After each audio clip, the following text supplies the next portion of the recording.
Good afternoon, everyone. Allison Schaberg here, Consolidated Planning Group. We are happy to be partnering again with April Martin with Workforce Solutions. And so today we're going to be talking about Government Benefits 101. There is a lot of information in this presentation today. Everybody is going to get a copy of today's slides, as well as a link to the recording. This webinar is being recorded, and it will be later on our Consolidated Planning Group YouTube channel, and it'll also be on our podcast channel as well. So I always like to get started with a few housekeeping items. We are in webinar mode today, which means that we can't see you or hear you, but we do know you're here. We're glad that you're here and that you've taken the time to be here with us today. We're going from 12 to 1, so if you're planning your afternoon and want to know how long this is going to take, it's going to take about an hour. We invite you to put your questions in the chat box. We have several hundred people registered for today's meeting, so we may not get to all of the questions that come up, but we are here. We do offer free personalized consultations, so if you have questions that didn't get answered, absolutely feel free to reach out and schedule an appointment. In our slides, there'll be a link to where it'll take you to a calendar where you can schedule a personalized appointment should that be a direction that you want to go. Consolidated Planning Group, we are a holistic special needs financial planning firm. We're nationally certified as Social Security advisors and members of the Special Needs Planning Academy. Our whole firm is nuanced in special needs and planning for a loved one that has a disability that may have care needs for the rest of their life, not just the rest of yours.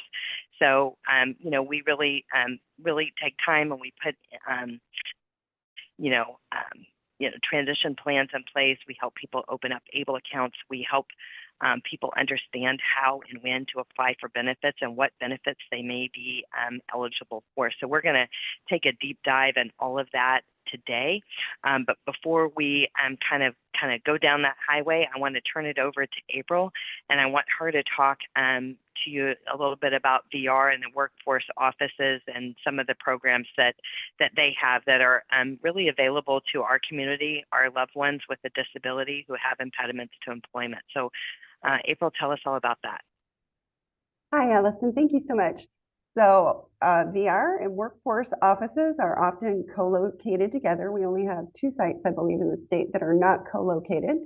So if you walk into a Workforce Solutions office anywhere in the state, you should be able to access vocational rehabilitation services as well. For those of you that don't know what vocational rehabilitation services are, they are services that are free and individually designed by the Texas Workforce Commission in order to help people obtain, maintain, or upskill their employment if they have a disability. And if you'd like more information about that, please feel free to reach out. And I'm also putting currently in the chat updated location and codes, because some of the QR codes on here changed over the weekend. TWC updated their website, so I have put new information in the chat if it is old from these slides. So with that, I'll turn it back over to you. Thanks, Allison. Thanks, April. And I just wanted to say, if we have any people that are attending today from out of state, the government benefits is very general, kind of all across the United States. So this will be, this will be relevant to you. And as it relates to vocational rehab, all states have programs for individuals with a disability that have impediments to employment. So you can check with your state on the programs that are available in your state as well. So I just wanted to mention that. And I am kind of a firm believer in these programs because a lot of our loved ones do have impediments to employment. And, it's really designed to close some of these gaps so they can have, regular employment, and there's training programs and other things that are in place. They identify what those gaps are, and services can start as early as age 14. So I always like to mention that because a lot of people don't know that these services could actually start before they're actually even legally eligible to work. So I always just want to mention that, to start early on these things as well. So this is just a few more of April's slides. Did you want to kind of talk on some of these services? I can. If you come into a workforce center, and you're looking for vocational rehabilitation services, we do have printers. Oftentimes, we even have braille printers in some of our offices and accessible equipment. So if you're looking for a job or you're needing help, be sure to just keep asking at the Workforce Solutions office for vocational rehabilitation and for any other assistance that you think you may need, because sometimes you can dual enroll in more than one program and receive help from two programs instead of one. More is always better than less in the area of help sometimes. And April will comment in the chat box. I see some, stuff in the chat. One thing that I would like to mention, because I think it's fair to bring this up, that, as a lot of businesses have struggled to hire and keep employees, keep them trained and things like that, Workforce Solutions is not immune to that. That has been an issue as well. And so from time to time, we've definitely heard from parents that they've had a bad experience, or they didn't get a call back, or they've had 7 caseworkers with VR, things like that. And I would just like to encourage you not to give up.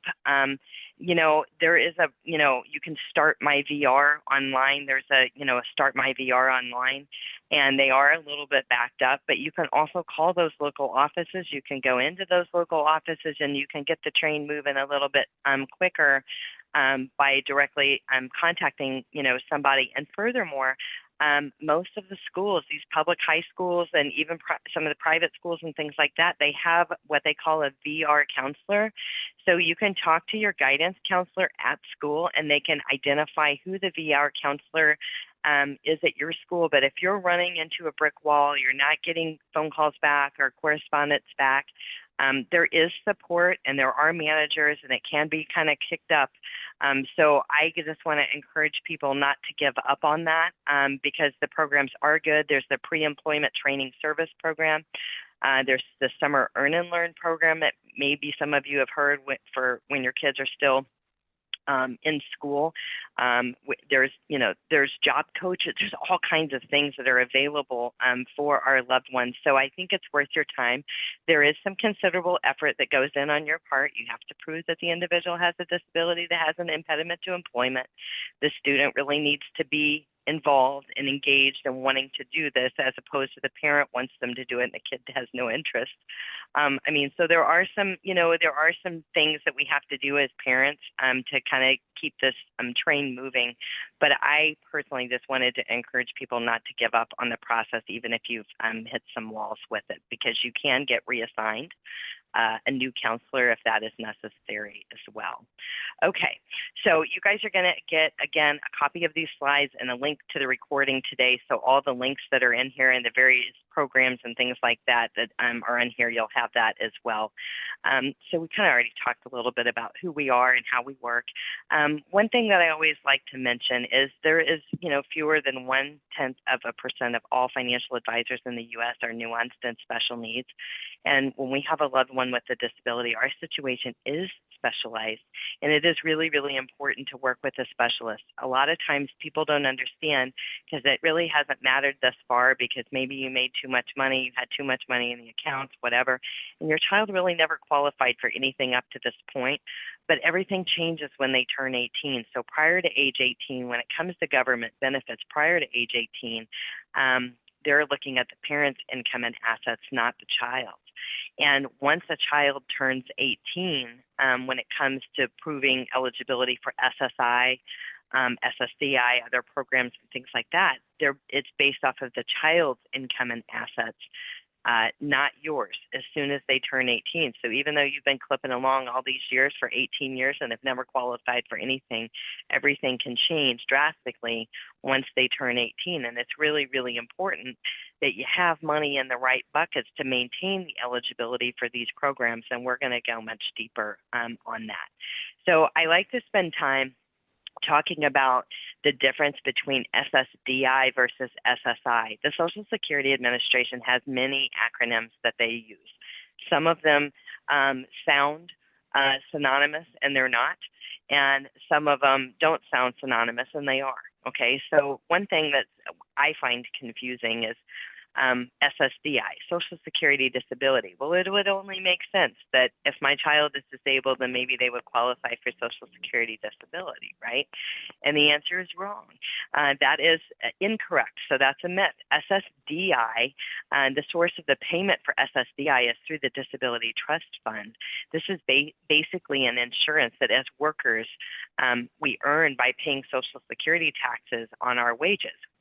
So a lot of our children have never worked before, so they've never paid into the SSDI system, so they're not eligible for SSDI. It pays benefits to disabled individuals who are unable to work, regardless of their household income and resources, okay? Benefits for workers and for adults disabled since childhood must meet insured status requirements. So the interesting thing is when you go in and you apply for SSI, you basically apply for SSDI too, and they're two separate, very separate programs. And what they don't tell you is that the denial letter for SSDI is going to come first. And a lot of people are very upset when they get this SSDI denial letter. How in the world could they say that this child is not disabled? Are you kidding me? And they're very, very upset. But what that letter doesn't tell you, and it looks similar to the SSI letter, the letter doesn't tell you, hey, we're still processing your SSI claim. That's still pending. And you don't qualify for SSDI because they're not insured. So it's not that we've denied this person because we don't think they're disabled. We've simply just denied this person because they don't have coverage because they've never paid into the system. Okay, so this is SSDI. SSDI is also known as Social Security Disability.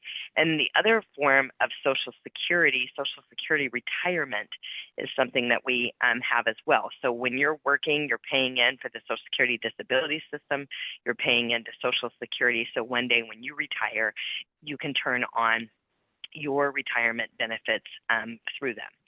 So the other program is Supplemental Security Income, SSI. There's no D in there, SSI. Payments come through the general tax revenues, not SSA trust funds.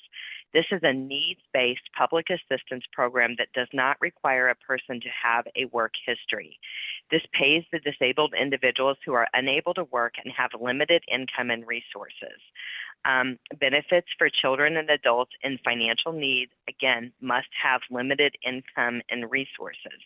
So basically, they have minimum resource limits that are necessary, and we're going to hit on those and what those are. So disability rules for over age 18 SSDI and SSI. They need to have a physical or mental impairment. Disability is expected to last 12 consecutive months or result in death, or the answer is or result in death, not and. They consider age, education, past work activity, and what they're measuring is the person's inability to perform substantial work activity.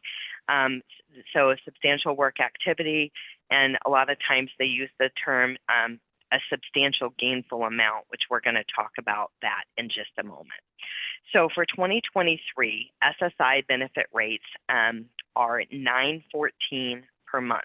So if an individual qualifies for SSI, the amount is $914 a month. If there's a couple and both parties are disabled, that amount is $1371. They will be announcing the 2024 rate increase. I've seen that it looks like it's going to be approximately 3%, but they haven't announced it yet. They should be announcing it in the next week of what the rate will be for 2024.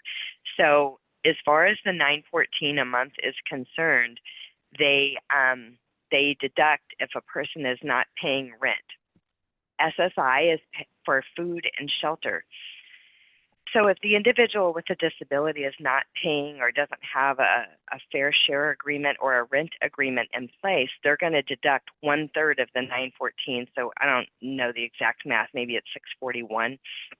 So if you're getting $641, that tells me, or $600 and something, that tells me that you may need to submit a rent agreement. SSI also deducts for earnings. So we're going to talk about that in a moment as well. So if you have a loved one with a disability that's getting SSI and also working, there is also a deduction for earnings. April, I see that we have a few questions. Let's talk about those. We do. A 6-year-old getting SSI is the most I can get for child support without losing benefits for her. Do you want me to read a couple more, or you just want me to stop? Well, so child support, we're going to talk about in a second. Child support needs to be redirected to a first party special needs trust and not be counted against a person for SSI. And I believe the number is 2/3 that they count against SSI. So it doesn't take much child support to render no payment on the SSI, but this can be fixed by working with an attorney and getting that child support redirected to a special needs trust, a first party special needs trust. Okay, go ahead. Generally speaking, how long does it take from applying for SSI to receiving approval to receiving SSI payments? It is long. I wish I could tell you it was fast, but it is not fast. It is very, very long. It used to be 3 to 6 months, and I know for my own daughter, I have 4 kids and 2 with disabilities, and it was over a year and a half, and now it's in the hands of an attorney. So I'm not saying that that's always how it goes. Some are a slam dunk. I mean, my other child was a slam dunk, and we were approved within 4 or 5 months. Some kids have a presumptive condition and it'll move faster, but you can't count on it until it happens, and they are backed up and they are behind, and it is a slow process, and we'll give you some tips on how you can maybe move that process along a little bit more. What else do we have, April? Can you further explain the room and board agreement between parent and the family member? If a parent or family member charges room and board to their disabled adult, the parent must then claim that amount on their taxes and lose their deduction on mortgage, interest, and property taxes. So that's a slippery slope, and we always suggest that people work with a CPA on that. So you can charge room and board and charge rent and put it on your taxes, or you can charge the fair share. And what the fair share is the number of people in the household. It's the mortgage or the rent, the utilities, and the food costs divided by the number of people in the household. And so if that amount is under the $914 per month, if you're charging the fair share, then you do not have to put that on your taxes. But if you're charging fair share, then you have to quantify all of those expenses and give those expenses to the Social Security Administration and all that stuff. To me, I find that to be a pain. I find the rent agreement much easier. So I choose to go with the rent agreement, but it is a choice of whether or not you go with fair share or the rent agreement. We actually have a rent agreement template that we share with families. Oh, that's awesome. Okay, if my child is able to work about 8 hours per week, is he required to move to SSDI from SSI at age 20? He's age 29. So if your child is working, they're earning quarters under their own record, depending on the amount of earnings that they are, earning. You always want them to earn less than the substantial gainful amount so they don't lose benefits completely, unless they can earn much more than that, which we want that for our kids as well. The substantial gainful amount for 2023 is $1,470 gross per month. So basically what that means is if the Social Security, if your loved one is working and they're earning more than $1,470 gross per month, then the Social Security Administration is simply saying they're not disabled in the eyes of the Social Security Administration. So as long as they're earning less than the $1,470, and to her point, so when they're working, remember that SSDI program, we're paying into the system. It's a system that we're paying into. So it is possible over time that the individual that is otherwise getting SSI has now built up enough credits under their own work record to get a combination of SSDI as well as SSI. So in many cases, people are getting both. And in some cases, and this is where it starts getting complicated, this is probably an offline conversation, but in some cases, because the individual's disability started prior to age 22, they're still eligible to be covered under a parent's record. They've worked some, so they have benefits under their own record, and they're still eligible for SSI because their SSDI amount is not more than that $914 per month. So, and we're going to get into that a little bit further. Any additional questions, April? What happens to my son's SSI when I retire?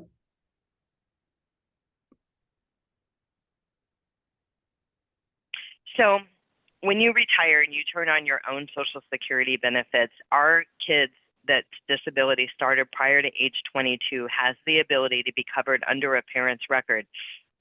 For 40 years, they called it DAC, Disabled Adult Child, and then in the last few years, they changed the name to CDB, Childhood Disability Benefits. So basically what happens is when you turn on your Social Security retirement benefits, you need to let them know that you have a disabled adult child and that you need them to switch over to the childhood disability benefits under the parent's record. And so basically what happens at that point is the child is eligible for 50% of your amount. So if your amount is $4,000 a month, instead of them getting $914 a month in SSI, they're going to switch over and get $2,000 a month. They're going to be able to keep Medicaid as long as they had Medicaid before. A lot of people are really worried that when they turn on their retirement and they switch over to that benefit, that their child is going to lose Medicaid. And sometimes you do have to reapply, but there are rules and protections in place to keep the person eligible for Medicaid if they were already receiving it, even if the income by switching over to the childhood disability benefits is outside the guidelines, basically otherwise. So that's basically how that works, and it just depends on what your amount is. It is possible that they'll switch over to childhood disability benefits and the amount isn't that much, so they might still be getting some SSI and some childhood disability benefits, or a combination of SSDI under their own record, childhood disability benefits, and SSI. That's where it starts getting really complicated, but we have seen that a couple of times throughout the year. So I'm going to continue on, and then we'll come back to a few more questions, April. Sure. The Blue Book is another name for the Social Security Administration's a disability evaluation under Social Security. It's essentially a medical impairment guide that they use to determine whether or not a person is disabled.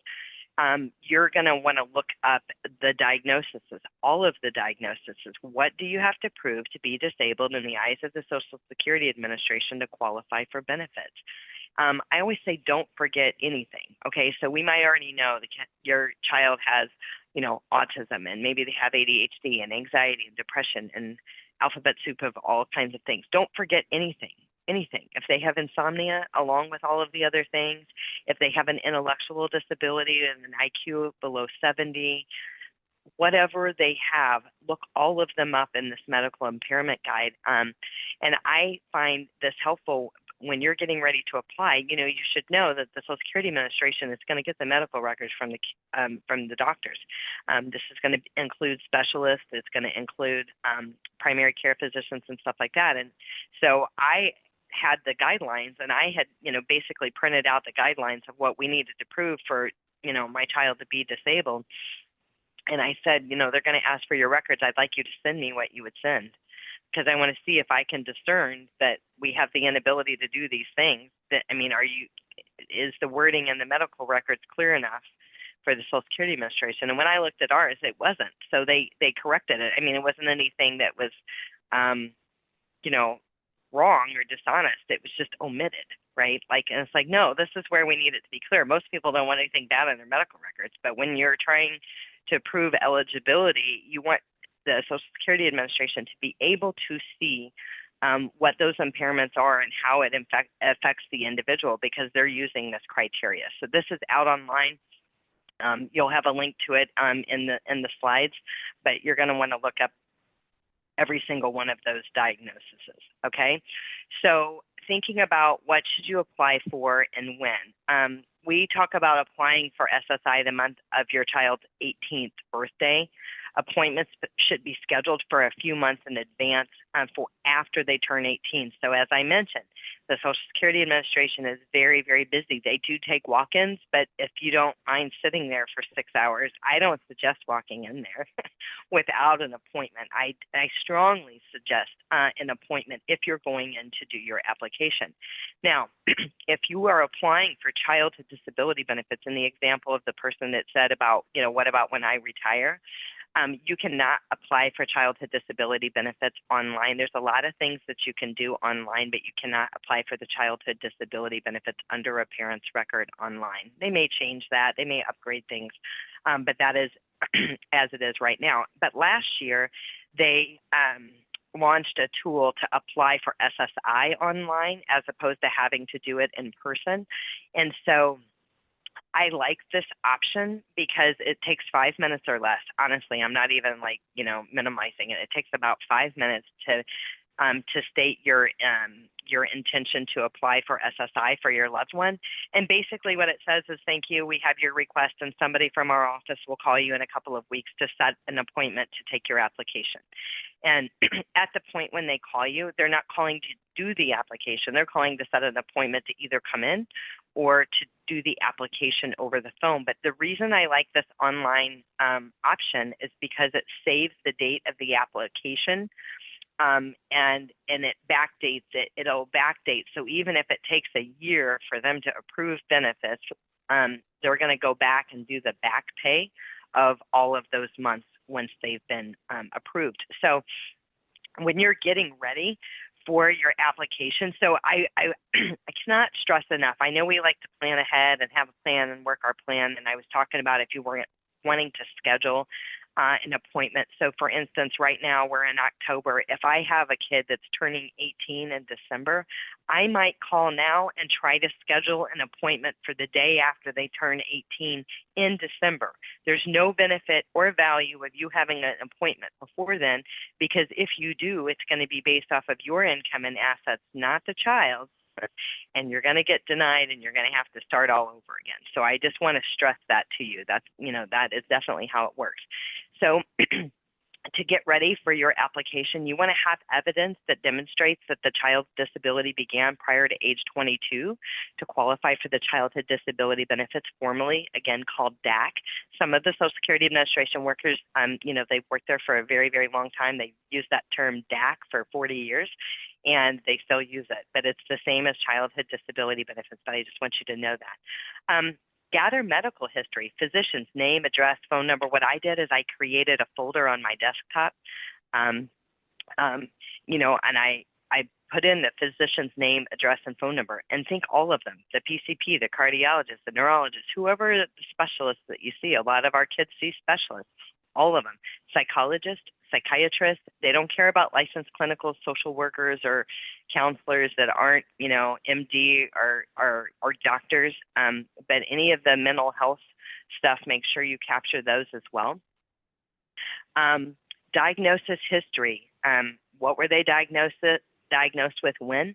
They want to know medications. They don't care about the milligrams. They want to know the names of medications and what they are for.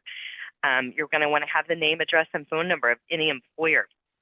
If your student is working, if they're in Summer Earn and Learn, if they're in any of these programs, if they're in VR, I would make sure that Social Security Administration knows that my kid is in VR.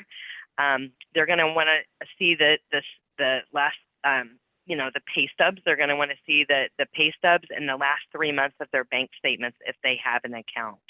And like I said, I suggest I'm chatting with the PCP first, or looking at the medical records to see if it matches up with the Blue Book and what they're trying to prove evidence for.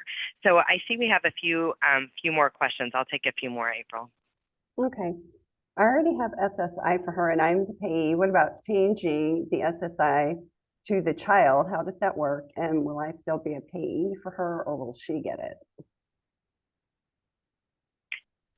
If you're getting SSI and the child is a minor and you are their rep payee, you can continue to be their rep payee, but you'll have to apply for that, and there'll have to be evidence that is necessary for you to continue to be their rep payee. I mean, if a person is under guardianship, then that's pretty suffice of that they need a representative payee. But some people need a representative payee because they have an intellectual disability. They may not be under guardianship. They may need a representative payee because they simply cannot handle money. Those are all reasons. But if it's already happening prior to the child turning 18, you will have to reapply for that. And I have to tell you, it's bumpy. That transition of turning 18, and you may lose benefits for a period of months, and then they go back and pay. because basically, you may have been getting them before for a number of reasons, maybe on your own back, and now you have to prove that the child is disabled, to continue to receive benefits as an 18-year-old. So it still could be a process that would have to go back retroactive. Okay, how can I apply for Medicaid for my autistic son, age 15 now? He was diagnosed at the age of 3. He is covered under my health insurance through my work. So your Texas benefits, the Health and Human Services website for Texas, all states have a Medicaid program. It could be any number of things, like for instance, in California, it's Medi-Cal. I mean, they call them different things, but it's your Texas benefits. You can create a username and password, and you put the child's information in, all of the information in, and they will see what the individual qualifies for. I'm told that there's like over 109 Medicaid programs in Texas. There are paper applications that you can do. There are local Medicaid offices that you can walk into and get some help there. But to me, it's just as easy to do it on that website, and you can kind of see where things stand. You can upload documents to them. You can fax things. There's a number of things that you're going to have to prove. And again, if you're applying for Medicaid, and the child is under age 18, it's based off of the parent's assets and income. So if you have more than $2,000 in your name outside of an ABLE account or a special needs trust, you're not going to qualify for Medicaid. There are other programs. There are many other programs where people may qualify because maybe the child qualified for a Medicaid waiver, like HCS or Texas Home Living Class, to name a few. And that would be based off of the child's income and assets, not the parents. So there's different rules for the different programs, but the Health and Human Services website is the best place to go ahead and apply for that. When you apply for SSI, SSI comes along with Medicaid.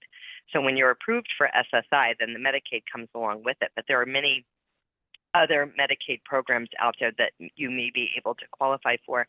And then furthermore, if you have a minor and you have income, and it's not, it's not a huge amount, but maybe it's over the limit, there are also Medicaid buy-in programs that you can look at as well. Okay. When my child turns 18, I'm applying to become his guardian. As his guardian, will my income count against his qualifying for SSI?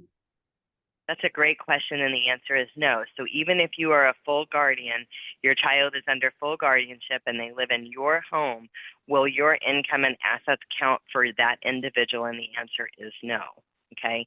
Now, where things get a little quirky, and we're really not talking about this today, is like SNAP benefits or food stamps or things like that. They do take into consideration the household income and where the individual lives. But as far as SSI assets and Medicaid assets, they do not take into consideration the parent after the child turns 18. Okay. That is the majority of the questions that I have seen so far that we went through. There was one about dyslexia. If people with dyslexia can qualify for SSI benefits as well. Hard stretch. And what I have been seeing lately is that when we have kids that are high functioning autism or ADHD, and like I said, the alphabet soup of diagnoses, anxiety, depression, bipolar, borderline, some of those others, it's a slippery slope. It is not a slam dunk when we have kids that are higher functioning. And some of them get denied and need to be appealed and things like that. There's other things that are going to be presumptive, like, Down syndrome is a presumptive condition. Cerebral palsy is a presumptive condition, which is basically saying that we presume that the individual is disabled. Intellectual disabilities, different ones where they have like the inability. So if a person has an intellectual disability and they also have the inability to perform activities of daily living, that could be a presumptive condition. So we'll talk more about those. So this says that your application can take up to 6 months, sometimes longer, but in the last year, it's definitely much longer. And some offices are better than others in some areas, and they're not as backed up as some of the other ones. So basically what happens, and this is an important slide because I want you guys to understand how you can kind of track things and follow up. Once you have done your application, so you've done your indication online that you want to apply, then they've called you and they've set your appointment and you've had your appointment and you've taken your application over the phone or in the office, that office has to finalize your application. And then in Texas, these applications are sent to DDS, which is Disability Determination Services in Austin. That's where they're going to get the medical records. They're determining the eligibility for the benefits, et cetera. And basically, if you can call this number. So unfortunately in Texas, we've had the unfortunate truth that when you call the local Social Security office, most of these offices are forwarding their phones to the national line. And then you sit on hold with the national line for about an hour. And then somebody politely on the phone tells you that you should call your local office, which is what you did. And then, I mean, it's kind of this cat and mouse game, and it's very, very frustrating. So that is happening a lot. But DDS actually answers the phone, and they will tell you where your kid's case is. So I could call and say, where's my kid's case? And they'll say, well, we got it on such and such a date, and it's waiting to be assigned. My kid's case was sitting, waiting to be assigned for 7 months. So it was there, and they needed to look at it, but they didn't have anybody to look at it for 7 months. Okay, so I called every 2 weeks for 7 months to find out where it was. Once they, and that might sound extra, but I'm trying to move this thing along. Once that case is assigned, you have a specific caseworker who has an extension, and you can call that caseworker and say, where are things at? And they say, well, I got medical records from X, Y, and Z doctor, but these 3 ABC doctors did not respond, and we need those records. So that tells me as a parent that I need to call ABC doctors and say, what the heck? You need to send the records, because kids get denied for SSI because the doctor didn't send the records. Sometimes they don't get the request. Sometimes they're very busy. It slips through the cracks. So this is a really good thing, because if they don't get the records, they're not going to approve. Okay, so and I have found like a simple call to the doctor's office just saying, hey, could you send those over? And here's the fax number where you can send them. That can get things moving as well. Okay, do we have a few additional questions, April? We do have a pretty specific one. I'll go ahead and read it and see what you think. My son, who is under 18, gets SS survivor benefits and also gets CHIP. Once he turns 18, I was told he will continue to get survivor benefits, but will lose CHIP and may not be able to get Medicaid because of how much survivor benefits he receives, and will get Medicare instead. Is this correct? Medicare comes after 24 months. On the survivor benefits or the childhood disability benefits. So when a parent retires or they're getting survivor benefits after 24 months, once the child turns 18, they will be eligible for Medicare.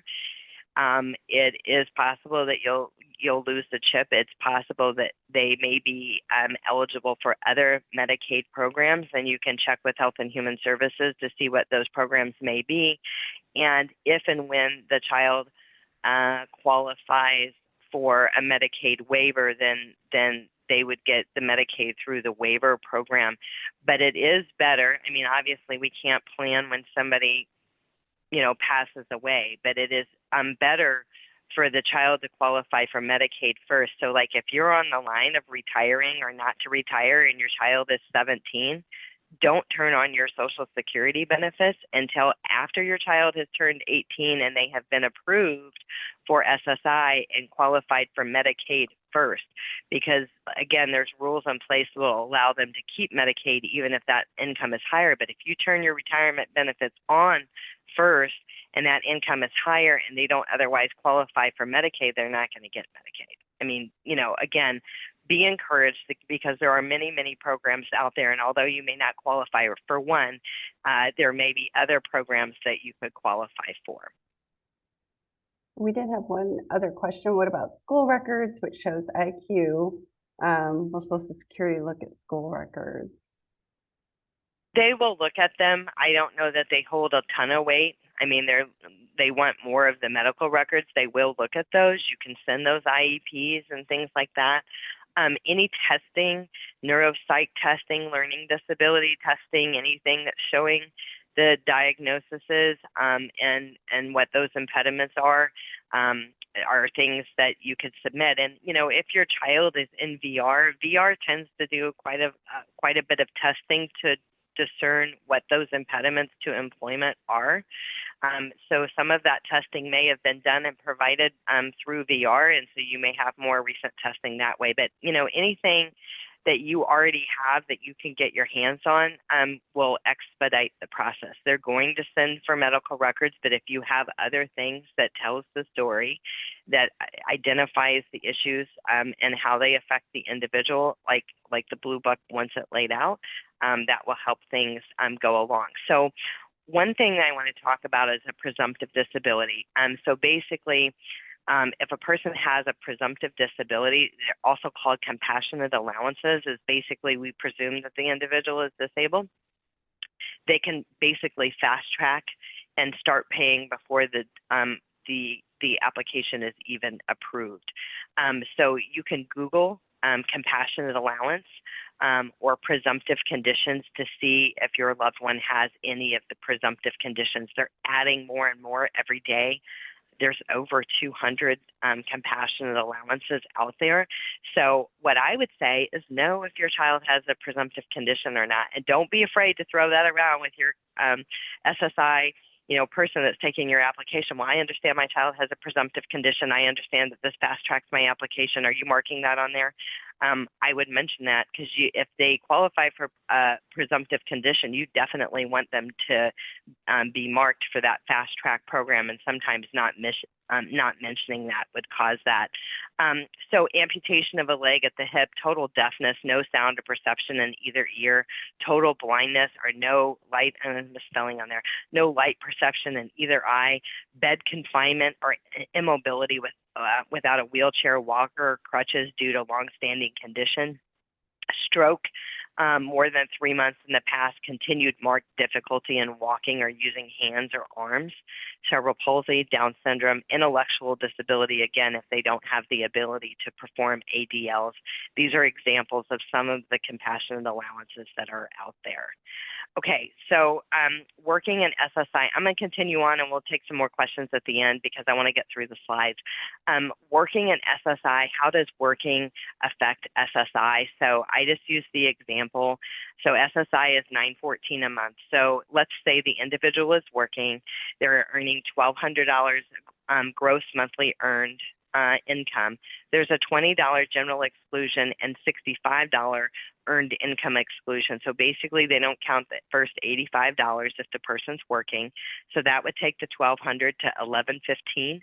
That number would be divided by 2. That number's $557.50. So basically they would take the $914, they would subtract the $557.50, and then the following month the SSI benefit payable would be $356.50. So working does impact SSI benefits. It's not saying that they can't work. They absolutely can. There's all kinds of programs out there to get an individual with a disability to work and let them try their hand at that and not, pull the rug out from under them right away, for examples of that.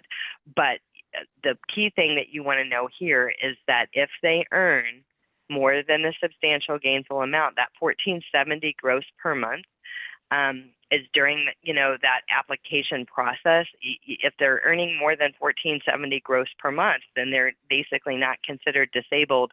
And there's all kinds of trial work periods and different things and number of months and things like that.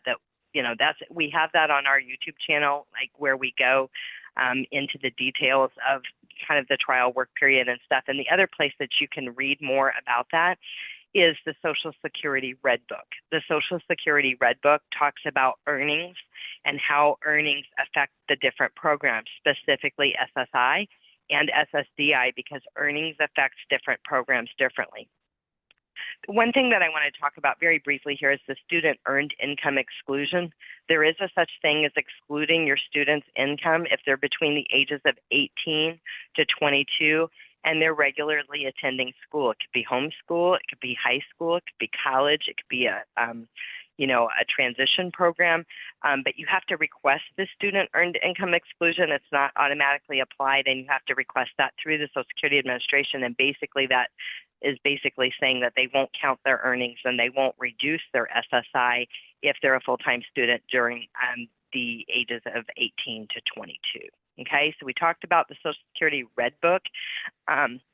This is online. You can download a PDF right online, and this talks about the work incentive programs for people on both SSI and SSDI, and it distinguishes the different programs. So the blue book is the medical impairment guide. The red book is what if your child is working and how will working affect their benefits. So we talked about this just very briefly, but this is an important consideration. In a lot of states, and in the example of a divorce, child support may continue post age 18 for an individual with a disability. That child support is basically counted as income if it is not redirected to a first-party special needs trust. So you need to work with an attorney on that. You can have the child support redirected to a first-party special needs trust, and it won't be counted against them, and the SSI will not be reduced. But basically, the remaining 2/3 of the child support payment is countable as income if it's not going to a first-party special needs trust. Okay, so that's something to definitely consider if your child is kind of coming around that transition age of age 18. So we talked about the childhood disability benefits. So to be entitled to SSDI, retirement, survivor, CDB, disability insurance, so they could be entitled to survivor under age 18 if a parent passes away. If a parent retires, they can be eligible for benefits for a parent, even a child that's not disabled, under age 18 if a parent retires. But to be qualified for childhood disability benefits, that disability had to begin prior to age 22 to be covered under a parent's record. And it doesn't matter if your kid's 25 now and you think you've missed the boat because they're over 22, as long as the disability started prior to age 22, it doesn't really matter when you apply. As long as they haven't earned more than the substantial gainful amount of the $1,470 gross per month. So if you feel like you missed the boat, you didn't, as long as you have proof that that disability started prior to 22. So we talked about the childhood disability benefits. Basically, they move over from SSI to the childhood disability benefits, and then they're eligible for 1/2 of the parent's benefit, 50% of the parent's benefit. And they'll switch over to that for the childhood disability benefits. And once the child is 18, after 24 months of turning 18, they'll be eligible for Medicare. So a lot of our kids are dual eligible for Medicaid and Medicare, and they may still be covered by the group health insurance. I personally carry the group health insurance for my child, who also gets Medicare and Medicaid, because it gives us freedom of choice to keep the doctors that we want. And basically, between all three of those coverages, it breaks out to that we don't pay for anything for health coverage. I mean, everything is basically covered, but your group health plan is always going to be better than Medicaid and Medicare. And Medicaid is always the last payer. So if there's more than one insurance, Medicaid is always the last payer. And one thing to be aware of, I just have to hit this highlight and continue on, but we got to be aware of family maximums. There is a such thing as family maximums, and this 50% of the parent's record if there's more than one child with a disability, or in some cases we have spouses drawing off of the other spouse's record. There are such things as family maximums, and they basically call that 150 to 188% of the person's record. There is some guidelines online on how to calculate that, and it's very, very confusing. But just know if you have more than one person drawing from your record that you could hit the family maximum. So the math might not be exactly 50%. Do we have some additional questions? Is there an official system of record, state or federal government, that I need to register my child for the mental disability such as autism? That is a wonderful question, and I invite the people in online to put any answers in the chat box that they know of. I am not aware of that.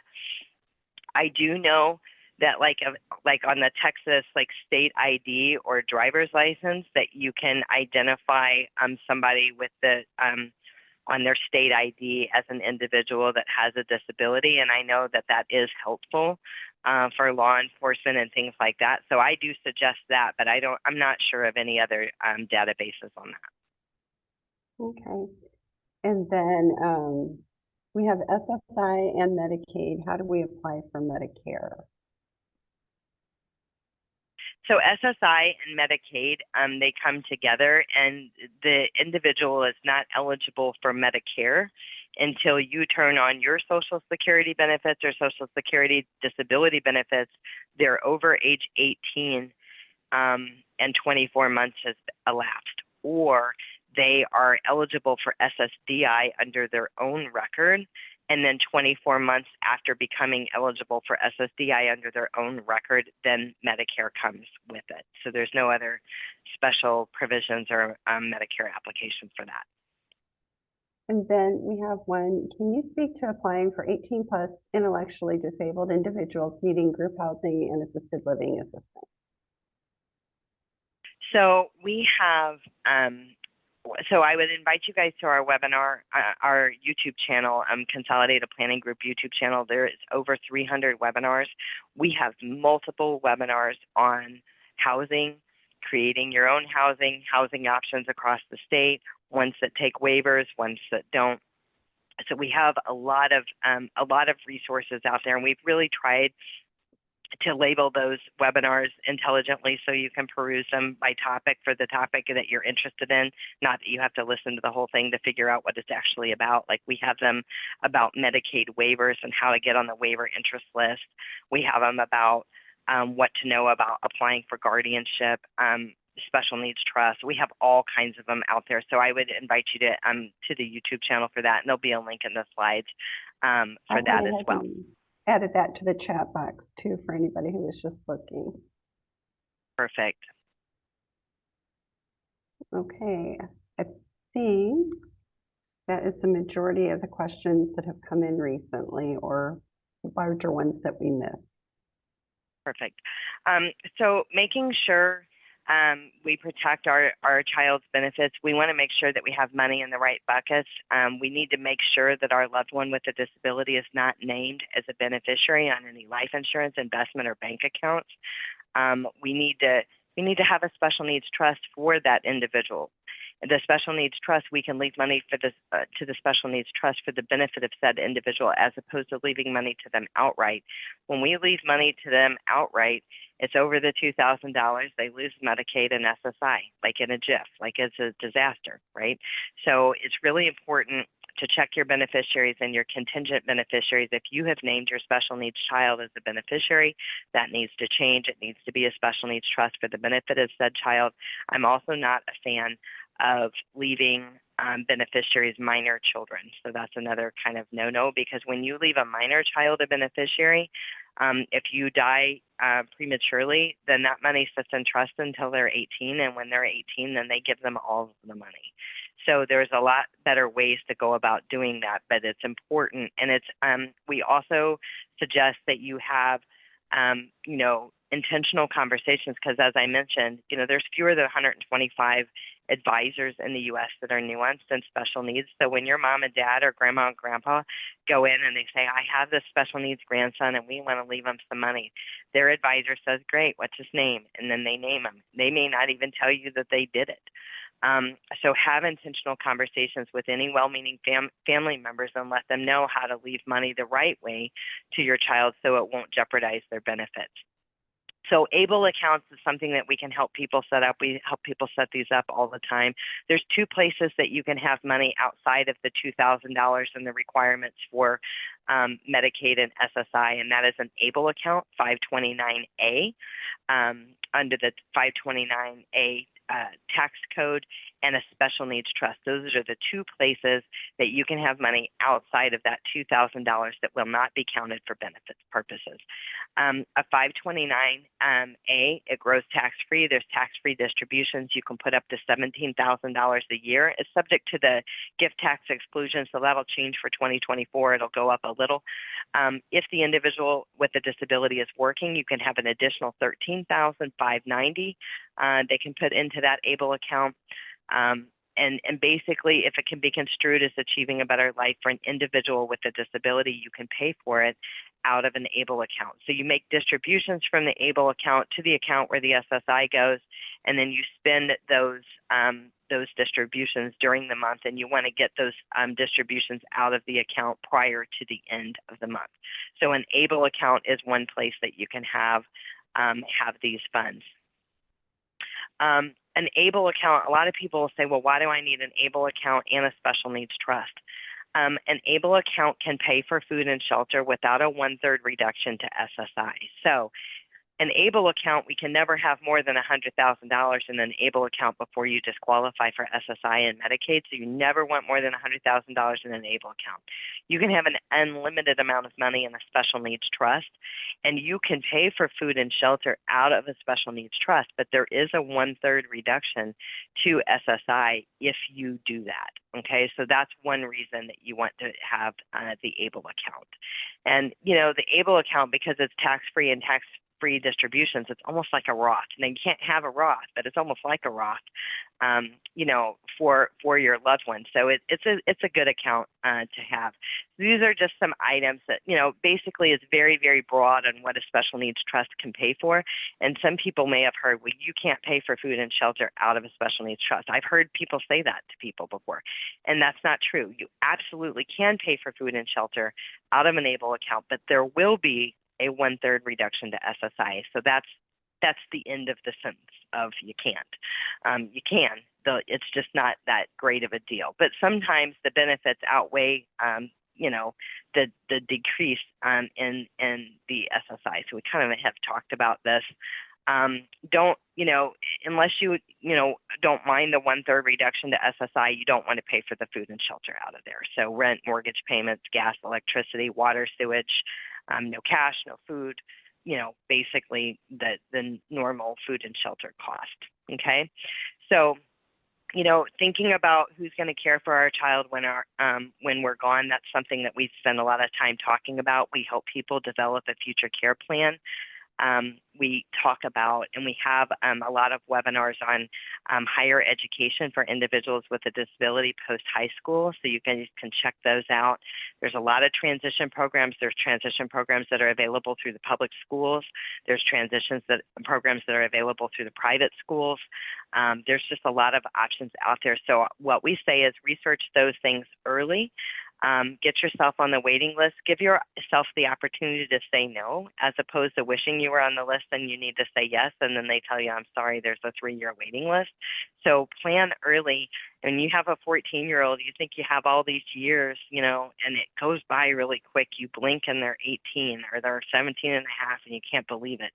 And all these things start bubbling up. So we always just kind of go over a quick list to keep on your radar. We've talked about a lot of these things. We have webinars on our YouTube channel for every one of these. Again, the Texas Waivers Interest List, it's important that you have your child on the list. I noticed in the last month or so that Your Texas Benefits has added a link in your login. So if you're already on the list, it used to be that you had to call your local authority to find out where you are on the list.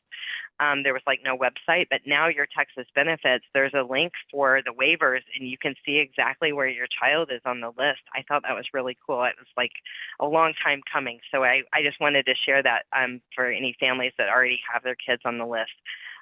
So just check out the YouTube channel for those, particular topics that might be relevant to you.